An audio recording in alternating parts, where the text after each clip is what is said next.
the world. Today is February 11, 2026, a sacred prophetic day for this humble but blessed home, now chapel of Our Lady of Lourdes, and all the other saints and all the blessings, all the radiant fruit are here, all the icons. So, according to Saint Teresa of the Child Jesus, I brought, this is the only one, it should be given to somebody very important in the government, but Saint Teresa said, you are here. Don't mind the upper whatever.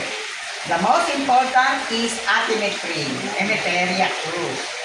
I brought this in France and Belgium because she told me, she made it possible that I go to France and Belgium.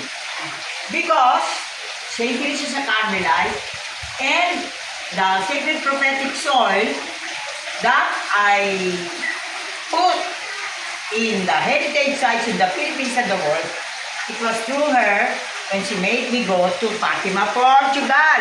And you see, that is why I also donated here a Lady of Mount Carmel over there.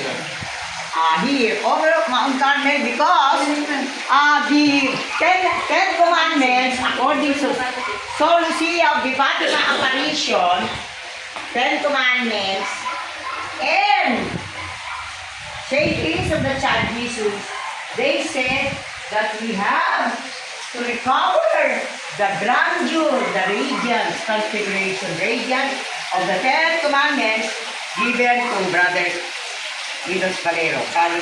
And now, I am here because, you see, the Virgin, may I go there? This interfaith, Virgin of the globe, Virgin most powerful.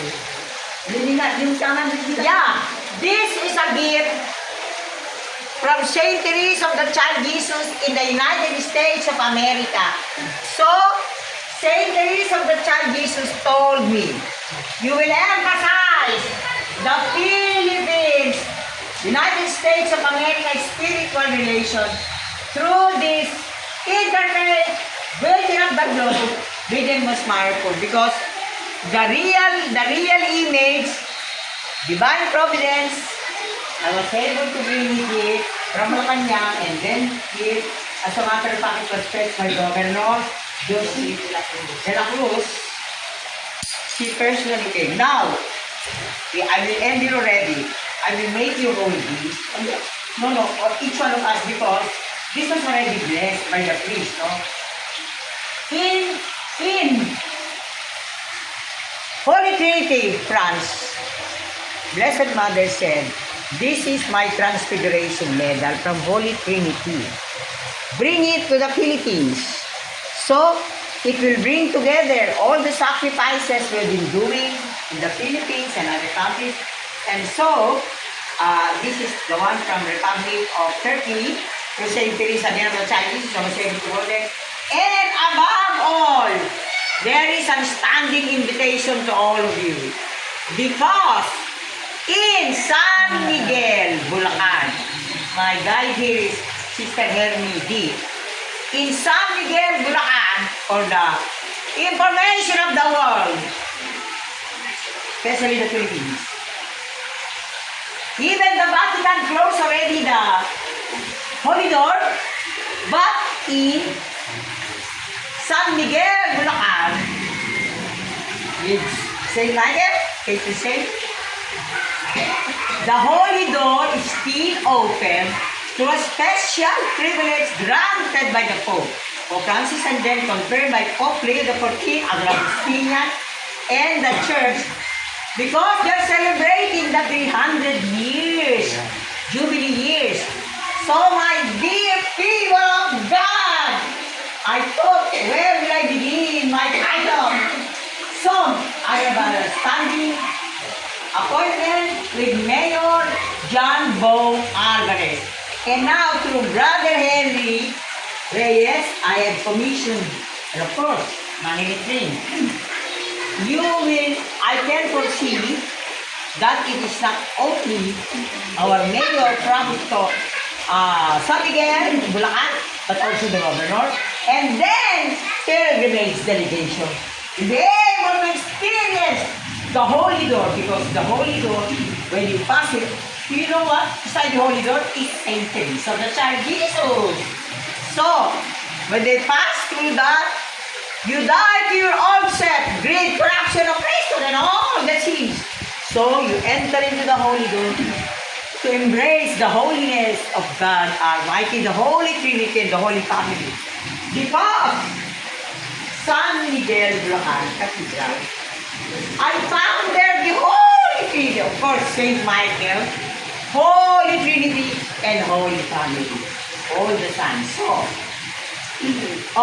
close up of the Lady of Legay, but I experienced as Lady of Light.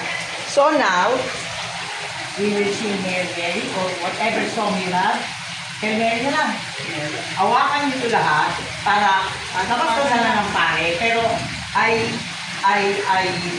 nagsakdalin. Ayan, nagsakdalin. Eh, di ba mag-ano na kayo dito, single file, ako na kadyan. Mag-end na kayo namin dito.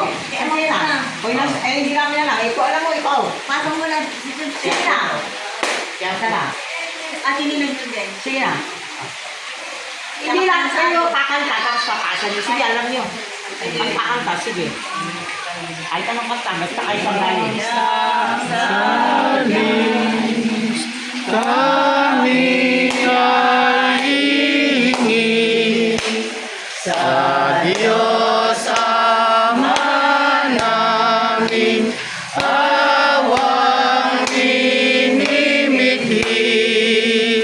Ave, Ave, Ave Maria.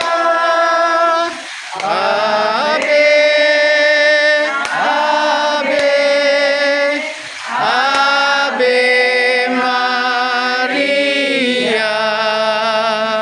Bayang tinubo ay ipinagdarasal, ang kapayapaan nitong sanlibutan.